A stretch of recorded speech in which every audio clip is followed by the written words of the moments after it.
नमस्कार दोस्तों, pre medical NEET exam के रिजल्ट्स को लेकर पूरे देश भर में हल्ला मच रहा है।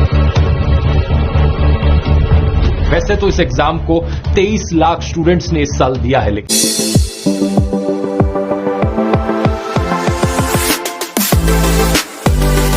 बात सिर्फ इन 23 लाख स्टूडेंट्स की नहीं है। बात देश के हर एक स्टूडेंट की है जो एक्सपेक्ट करता है कि उसे फेयर चांस मिलेगा अच्छे कॉलेज में एडमिशन लेने के लिए। बात देश के हर एक बच्चे की है जिसे लगता है कि मेहनत करके पढ़ाई करने से उसे एक अच्छा भविष्य मिलेगा। हम सब जानते हैं दोस्तों, हमारे देश में वैसे ही स्टूडेंट्स पर जबरदस्त प्रेशर रहता है। कंपटीशन बहुत टफ है।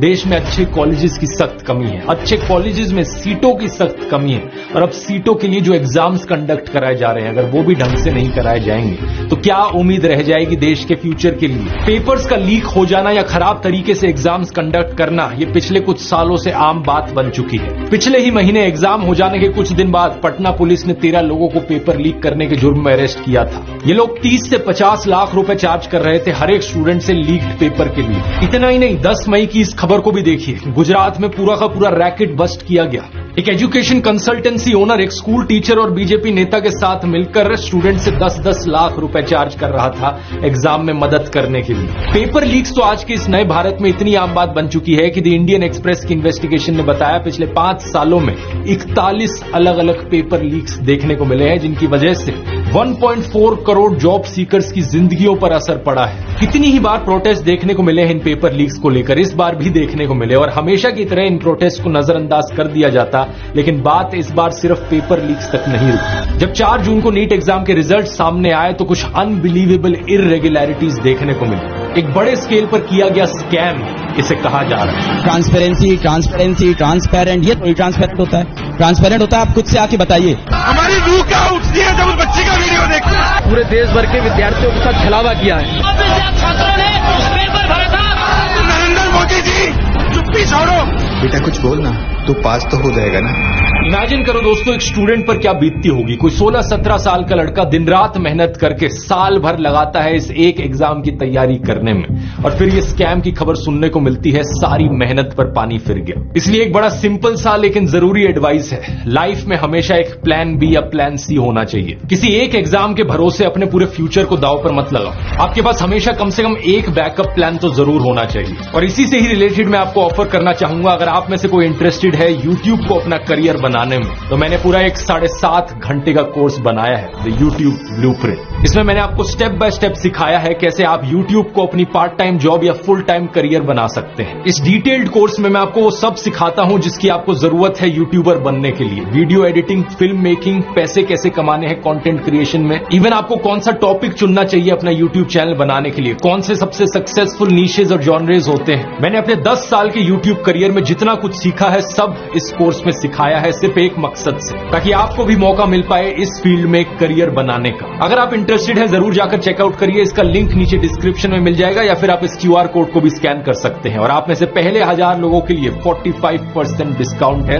कूपन कोड इस्तेमाल कीजिए STUDENT45। तो जल्दी से जाकर चेकआउट कर सकते हैं। और अब टॉपिक पर वापस आते हैं। नीट UG का एग्जाम, ये है national eligibility cum entrance test for under graduates. ये देश भर के सारे मेडिकल, डेंटल और आयुष कोर्सेज का अंडर ग्रेजुएट्स एडमिशन एग्जाम है। देश में कराया जाने वाला इकलौता ऐसा एग्जाम। इससे पहले AIPMT का टेस्ट हुआ करता था, all India pre medical test. लेकिन जब वो होता था तो कई सारे मेडिकल कॉलेजेस और स्टेट्स के अपने अलग अलग प्री मेडिकल एग्जाम्स होते थे। इन सभी एग्जामों को एक एग्जाम से रिप्लेस करने के लिए नीट इंट्रोड्यूस किया गया 2013 में। शुरुआत में कई सारी स्टेट्स जैसे कि आंध्र प्रदेश, कर्नाटका, गुजरात, वेस्ट बंगाल, तमिलनाडु ने इसके खिलाफ प्रोटेस्ट किया था, इसलिए कई साल का समय लग गया और 2016 में जाकर ही पहला नीट एग्जाम कंडक्ट किया गया। पहले 3 सालों के नीट एग्जाम्स थे उन्हें ओवरसी किया गया था CBSE के द्वारा, लेकिन 2019 के बाद से इन एग्जाम्स को कंडक्ट कराने की रिस्पॉन्सिबिलिटी NTA को दी गई। NTA यानी नेशनल टेस्टिंग एजेंसी, ये एक ऑटोनोमस एजेंसी है जिसे नवंबर 2017 में एस्टैब्लिश किया गया था under the department of higher education of the ministry of education of India. इस एजेंसी को बनाया तो इस उम्मीद से गया था कि इसके पास अपना इंडिपेंडेंस होगा, हमें ज्यादा ट्रांसपेरेंसी देखने को मिलेगी एग्जाम्स कंडक्ट कराते वक्त, लोगों का कॉन्फिडेंस बढ़ेगा इन एग्जाम्स को लेकर। लेकिन हुआ इसका उल्टा ही है। आज लोगों का सारा गुस्सा इस NTA की ओर देखने को मिल रहा है। क्या कारण है इसके पीछे, आइए थोड़ा गहराई से समझते हैं। बात क्या है दोस्तों, प्रॉब्लम्स इस एग्जाम के कंडक्ट होने से पहले ही शुरू हो गई थी। 9 फरवरी 2024 को एनटीए ने इस एग्जाम की रजिस्ट्रेशन ओपन करी थी और 1 महीने तक का समय दिया था। डेडलाइन थी 9 मार्च रजिस्टर करने की, जो कि नॉर्मल है, 1 महीने तक का समय दिया गया, लेकिन 9 मार्च को 1 हफ्ते के लिए और एक्सटेंड कर दिया जाता है इस डेडलाइन को। अब ये भी कोई इतनी बड़ी बात नहीं है, क्योंकि हो सकता है कुछ स्टूडेंट्स इतने मगन हो पढ़ाई करने में कि वो इस 1 महीने में रजिस्टर करना ही भूल गए एग्जाम के लिए। ठीक है, उनके लिए 1 हफ्ते और एक्सटेंड कर दी डेडलाइन, लेकिन 1 महीने बाद और 9 अप्रैल को फिर से इस रजिस्ट्रेशन लिंक को खोला जाता है। 9 अप्रैल से लेकर 10 अप्रैल तक स्टेक होल्डर्स रिक्वेस्ट पर, और इसके बाद एक और बार एक करेक्शन विंडो दी जाती है 11 अप्रैल से लेकर 15 अप्रैल तक। ये किस स्टेक होल्डर की रिक्वेस्ट थी? इसके बाद एग्जाम कंडक्ट किया जाता है 5 मई को, और इसके बाद भी ढेर सारी पेपर लीक्स की खबरें आती हैं अलग अलग स्टेट से, कभी गुजरात से, कभी बिहार से, तो कभी उड़ीसा से। लेकिन असली मजाक शुरू होता है 4 जून को, जब रिजल्ट्स डिक्लेयर होते हैं। नीट का एग्जाम एक एमसीक्यू एग्जाम है, जिसमें 4 अलग अलग सब्जेक्ट्स में सवाल पूछे जाते हैं, फिजिक्स, केमिस्ट्री, जूलॉजी और बोटैनिकी। हर एक सब्जेक्ट में 50 क्वेश्चन होते हैं, जिनमें से 45 अटेम्प्ट करने होते हैं, तो टोटल आउट ऑफ 200 180 क्वेश्चंस को अटेम्प्ट करना होता है। हर सही जवाब के मिलते हैं +4 मार्क्स, हर गलत जवाब के -1 मार्क। 3 घंटे 20 मिनट का समय दिया जाता है, और मैक्सिमम मार्क्स जो पॉसिबल है वो 720 है। अब होता क्या है कि 67 स्टूडेंट्स फुल मार्क्स स्कोर करते हैं, 720 आउट ऑफ 720। सबके सबको ऑल इंडिया रैंक 1 मिल जाती है। ये एक बहुत ही अजीब चीज है, क्योंकि पिछले साल जो एग्जाम हुआ था उसमें सिर्फ 2 लोगों ने टॉप किया था। उससे पिछले साल 2022 का जो नीट था उसमें 4 लोगों ने टॉप किया था, लेकिन किसी को भी फुल मार्क्स नहीं मिले थे। 715 हाईएस्ट स्कोर था। उससे पिछले साल 2021 में सिर्फ 3 लोगों ने टॉप किया था, और अब अचानक से 67 लोग टॉप करने लग गए। ये कैसे हो सकता है? एनटीए ने इसको लेकर 3 रीजंस दिए। पहला, एक ऑफिशियल ने उनके कहा कि इस साल का एग्जाम काफी आसान था, इसलिए इतने सारे लोगों ने टॉप कर दिया। लेकिन जब स्टूडेंट्स और एक्सपर्ट्स से पूछा गया तो उन्होंने रिजल्ट्स आने से पहले कहा था कि एक्चुअली में इस साल का एग्जाम तो बहुत टफ था। वो कह रहे थे कि जो स्कोर होगा वो नीचे जाएगा, कोई टॉप नहीं कर पाएगा। दूसरा, एनटीए ने कहा कि इस साल जो नंबर ऑफ कैंडिडेट्स थे वो कहीं ज्यादा थे। 3 लाख ज्यादा कैंडिडेट्स अपेयर कर रहे थे इस एग्जाम के लिए 2023 के कंपैरिजन में। तो क्योंकि ज्यादा कैंडिडेट्स थे, इसलिए नेचुरली हायर स्कोर्स देखने को मिलेंगे। लेकिन तीसरा कारण सबसे इंटरेस्टिंग है। एनटीए ने कहा कि इतने सारे रैंक 1 इसलिए आए हैं क्योंकि 67 में से 50 टॉपर्स को इन्होंने ग्रेस मार्क्स दिए हैं। इन 50 में से 44 स्टूडेंट्स को ग्रेस मार्क्स दिए गए क्योंकि आंसर कीज में कुछ डिस्क्रिपेंसी थी, और बाकी 6 स्टूडेंट्स को ग्रेस मार्क्स दिए गए टाइम रिलेटेड इश्यूज की वजह से। एक ये फिजिक्स का क्वेश्चन था इस एग्जाम में, जिसमें 2 सही आंसर्स थे, क्योंकि एनसीईआरटी की एक पुराने एडिशन की टेक्स्ट बुक थी और एक नए एडिशन की टेक्स्ट बुक थी। दोनों में अलग अलग चीजें लिखी थी, तो सब्जेक्ट एक्सपर्ट्स ने कहा कि दोनों ऑप्शन को सही कहा जाना चाहिए। अब पहली बात तो क्या ये एग्जाम कंडक्ट कराने का कोई तरीका होता है? वहां स्टूडेंट्स 12-12, 13-13 घंटे पढ़ते रहते हैं एक साल के लिए, और यहाँ एनटीए से अपने क्वेश्चंस ढंग से नहीं लिखे जाते। और दूसरा, ये कैसा एग्जाम है जिसमें 75% टॉपर्स सिर्फ इसलिए टॉपर्स बने हैं क्योंकि उन्हें ग्रेस मार्क्स मिले? इस चीज को थोड़ा और गहराई से देखते हैं। इस क्वेश्चन को देखो जरा। क्वेश्चन था कि इन दोनों में से कौन सी स्टेटमेंट करेक्ट है। पहली स्टेटमेंट है, atoms are electrically neutral as they contain equal number of positive and negative charges. और दूसरी स्टेटमेंट है, atoms of each element are stable and emit their characteristic spectrum. इस क्वेश्चन का सही जवाब है कि पहली स्टेटमेंट सही है और दूसरी स्टेटमेंट गलत है, यानी कि ऑप्शन नंबर 4। लेकिन एनटीए ने कहा कि हमें ऑप्शन 2 को भी करेक्ट मानना चाहिए, क्योंकि 2018 की जो एनसीईआरटी की किताब है उसमें इस स्टेटमेंट को लिखा गया है कि सारे एलिमेंट्स के एटम स्टेबल होते हैं। एनटीए ने कहा 13,000 से ज्यादा कंप्लेंट्स उन्हें इस क्वेश्चन को लेकर आई। लेकिन क्या इस रीजन की वजह से गलत आंसर को सही कर देना सेंस बनाता है? क्योंकि 2018 के बाद से जितनी भी एनसीईआरटी की किताबें छपी हैं उन सब में इसको करेक्ट कर दिया गया था। और दूसरी बात, ये एक बड़ा ही सिंपल और लॉजिकल सा फिजिक्स का क्वेश्चन है, जिसका जवाब एक 10th क्लास के बच्चे को भी पता हो। तो सवाल ये उठता है कि ये कौन से बच्चे हैं जो 6 साल पुराने एडिशन की किताब को पढ़ रहे हैं और उनके लिए यहां पर ग्रेस मार्क्स दिए गए? तो ये है एनटीए के 3 अलग अलग कारण, सारे के सारे फैक्चुअल और लॉजिकल लूप होल से भरे हुए। अगला सवाल ये उठता है कि ये 6 टॉपर्स कौन हैं जिन्हें ग्रेस मार्क्स दिए गए टाइम की कमी की वजह से? क्या ये सारे 6 टॉपर्स एक ही एग्जाम सेंटर से बिलोंग करते हैं? ये पॉसिबल है। ये 6 टॉपर्स उन 1563 स्टूडेंट्स का हिस्सा है जिन्हें लॉस ऑफ टाइम की वजह से ग्रेस मार्क्स दिए गए।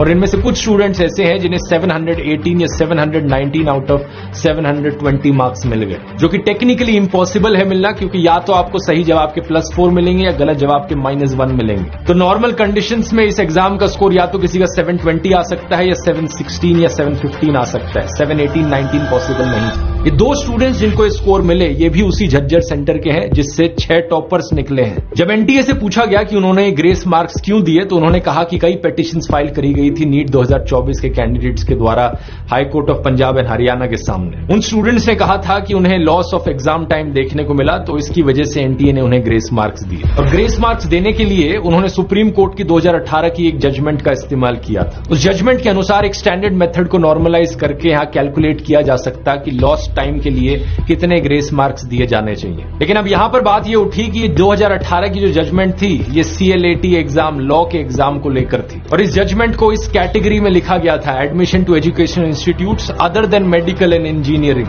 यानी कि ये क्लियरली लिखा गया था कि इस जजमेंट को इस्तेमाल नहीं किया जा सकता इंजीनियरिंग और मेडिकल एग्जाम्स के लिए। तो सवाल ये कि एनटीए ने कैसे इसे इस्तेमाल कर लिया, एग्जैक्टली कितने ग्रेस मार्क्स दिए गए हैं यहां पर, एग्जैक्टली कौन से फॉर्मूला का इस्तेमाल किया गया है, और अगर सही में लॉस ऑफ टाइम देखने को मिल रहा था तो 10-20 मिनट क्यों नहीं एक्सटेंड कर दिया गया एग्जाम को, ग्रेस मार्क का ही सिस्टम क्यों इस्तेमाल किया गया। लोग आरोप लगाते हैं कि यहां पर करप्शन हुई है और ये एक स्कैम है। बात यहां खत्म नहीं होती है। इंडियन मेडिकल एसोसिएशन के जूनियर डॉक्टर्स नेटवर्क ने एक और मुद्दा उठाया। रिजल्ट्स के डिक्लेयर किए जाने से पहले एनटीए एक OMR शीट को रिलीज करता है, ऑप्टिकल मार्क रिकग्निशन शीट, जो कि बेसिकली स्टूडेंट की आंसर शीट है जहां पर उसने MCQ के जवाब भरे हैं। ये इसलिए किया जाता है ताकि स्टूडेंट्स को एक फेयर आइडिया मिल पाए कि उनका स्कोर क्या होगा। लेकिन प्रॉब्लम क्या हुई कि कई स्टूडेंट्स को अपने अलग ही मार्क्स दिखे अपने स्कोर कार्ड्स में as compare to their answer sheet. जैसे कि एक केस था 18 साल की अर्शिता का, उसकी OMR शीट में लिखा था कि उसका स्कोर होगा 384, लेकिन जब फाइनल रिजल्ट्स आए तो उसका स्कोर दिखा उसे 308,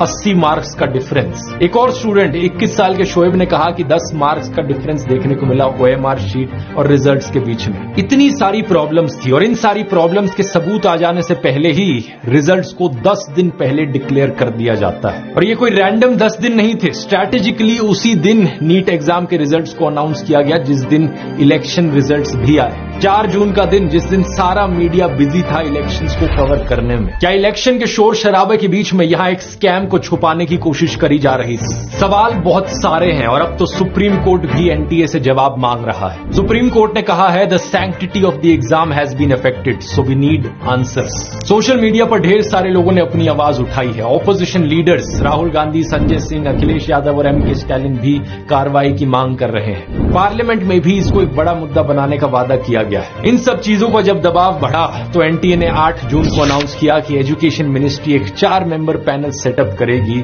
इस इशू को एग्जामिन करने के लिए। 40,000 से ज्यादा स्टूडेंट्स इस पिटीशन को साइन कर चुके हैं जिसकी मांग है कि इस एग्जाम को दोबारा से कंडक्ट कराया जाए। अगर आप भी इस मांग से सहमत हैं तो नीचे डिस्क्रिप्शन में लिंक दिया गया है इस पिटीशन का, जाकर साइन कर सकते हैं। इस सब के बाद भी एनटीए का कहना है कि इस एग्जाम की इंटेग्रिटी को कॉम्प्रोमाइज नहीं किया गया है। Integrity etc. of this exam throughout the country was not compromised. Integrity का पर्यायवाची है सैंक्टिटी, वही शब्द जिसका इस्तेमाल सुप्रीम कोर्ट ने किया। मैं यहां पूछना चाहूंगा, सैंक्टिटी आज के दिन बची ही किस एग्जाम में है? हर दूसरे एग्जाम में यही पेपर लीक्स देखने को मिलते हैं, ऐसी ही इरेगुलरिटीज देखने को मिलती हैं। क्या देश की सरकार को अपने देश के फ्यूचर की चिंता भी है? हमारे देश के एजुकेशन मिनिस्टर हैं धर्मेंद्र प्रधान, 2021 से यही रहे हैं और इलेक्शन रिजल्ट्स के बाद भी जब नई सरकार बनी दोबारा से इन्हें ही एजुकेशन मिनिस्टर बनाया गया। लेकिन इनके ट्विटर पर जाकर अगर आप देखोगे तो ऐसा लगता है ये एजुकेशन मिनिस्टर नहीं बल्कि नरेंद्र मोदी के PR मिनिस्टर हैं। ऊपर से लेकर नीचे तक आपको दिखेगा सिर्फ नरेंद्र मोदी का चेहरा। हर दूसरे ट्वीट में मोदी का मेंशन किया गया है, कभी मोदी अगेन, कभी मोदी 3.0, कभी मोदी ये, कभी मोदी वो। लेकिन नीट एग्जाम को लेकर आपको कहीं कोई ट्वीट मिल जाए तो मुझे बता देना। अरे नीट तो छोड़ो, एजुकेशन से रिलेटेड एक भी ट्वीट ढूंढ कर दिखा दो इनके ट्विटर अकाउंट। ऐसे लोगों की वजह से देश की पूरे एजुकेशन सिस्टम की ये हालत है। हाँ धर्मेंद्र प्रधान जी, आप ही बता दो कितना काम किया एजुकेशन एजुकेशन के लिए आपने देश में पिछले 3 सालों में? इन नेताओं को जब तक हम अकाउंटेबल नहीं ठहराएंगे, इन चीजों का सोल्यूशन नहीं निकल सकता दोस्तों। सारी पावर इनके हाथों में है और ये देश के भविष्य का सवाल है, स्टूडेंट्स के फ्यूचर का सवाल है, देश के मेडिकल इंफ्रास्ट्रक्चर का सवाल है। इतना प्रेशर बनाने के बाद आज का लेटेस्ट अपडेट ये आया है कि फाइनली एनटीए ग्रेस मार्क्स को हटाने के लिए राजी हो गया है। वो 1563 कैंडिडेट्स जिन्हें ग्रेस मार्क्स दिए गए, अब उन्हें ऑप्शन दिया जा रहा है कि या तो वो दोबारा से एग्जाम दे दें या फिर अपना स्कोर बिना ग्रेस मार्क्स के एक्सेप्ट कर लें। ये ग्रेस मार्क्स की समस्या के लिए सही सॉल्यूशन है, लेकिन बाकी और प्रॉब्लम्स का क्या? Paper leaks, inflated score, same centre से 6 टॉपर्स का होना, इन सारी चीजों पर अभी भी जवाब देना बचता है। इकट्ठे होकर इसी तरीके से आवाज उठाते रहिए और याद रखिए, अपनी उम्मीद कभी मत खोना। 2022 में 13,000 से ज्यादा स्टूडेंट्स ने आत्महत्या करी इस एजुकेशन सिस्टम से निराश होकर। मैं समझ सकता हूं कितना फ्रस्ट्रेटिंग होगा ऐसे सिस्टम से डील करना, लेकिन at the end of the day ये भी याद रखिए कि एक एग्जाम सब कुछ नहीं होता, एक एग्जाम आपकी जिंदगी तय नहीं करता। इसलिए अपना हौसला कभी मत खोना। अब चाहे तो मेरी जिंदगी की कहानी से इंस्पिरेशन ले सकते हैं। मैंने किसी भी ऐसे एग्जाम को टॉप नहीं किया था, लेकिन इसका मतलब ये नहीं कि मैं कामयाब नहीं बन पाया जिंदगी में। द YouTube ब्लूप्रिंट कोर्स का लिंक नीचे डिस्क्रिप्शन में मिल जाएगा और कूपन कोड है student45। और अब आप यहां क्लिक करके इस वीडियो में मेरी पूरी लाइफ स्टोरी जान सकते हैं। बहुत बहुत धन्यवाद।